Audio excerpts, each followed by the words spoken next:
аплодисменти за Сигнал!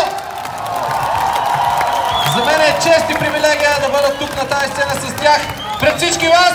Много шум за всички вас, благодарим ви също! Паркфест продължава, скъпи приятели, и утре тук на Северен парк, заедно с моя милост играта, където ще дойде, разбира се, и Дара вечерта. Но сега искам още веднъж аплодисменти на всички!